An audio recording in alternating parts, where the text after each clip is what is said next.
We've been telling you about grants to help raise your home since Hurricane Katrina. It's part of a large effort to help people not only stay in their homes, but also prevent flooding. Now, one local family is doing just that, but they have run into a couple of problems.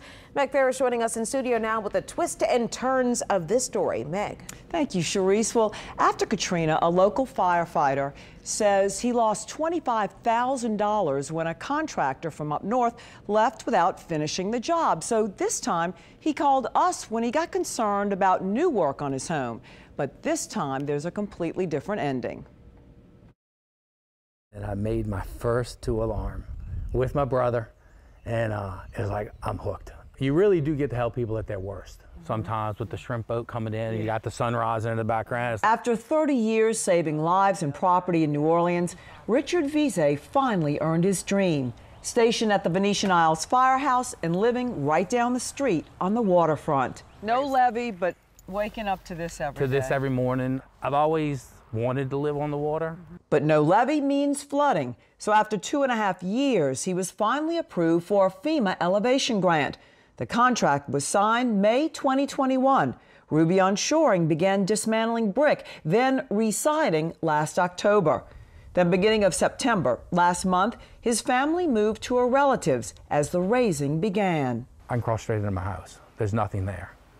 Oh, there's just that's split. Paper? Just paper.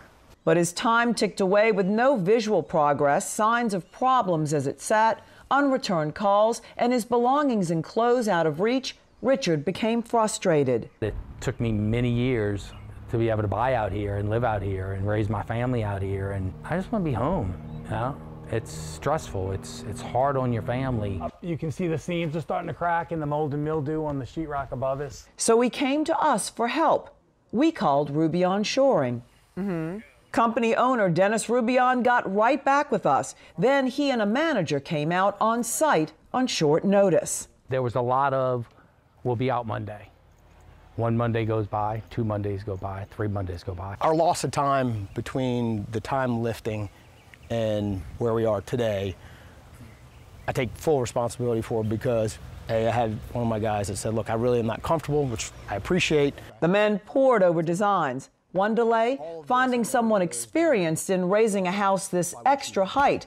The company explained constraints everyone is facing, from workers walking away to fix roofs after Ida and even Ian in Florida, supply chain problems, getting materials, rising costs. But we should turn over a project in 45 days without a problem. And now? But now that same 45-day project's probably going to take 3 months, sometimes even 4. By Thursday afternoon, a plan. Then Friday morning, progress. A full crew was busy at the Venetian Isles home as Rubion promised. All right, Meg, I have to ask you, so when will they be able to get back into the house? So here's the situation, Cerise. The Rubion expects to have that Veazey family back in their home in 6 weeks, and maybe even before. Then they can live there while all the outside decking and special landscaping is being done, which prevents erosion. You always get answers for us, Meg. Thank you so much for that. Thank you.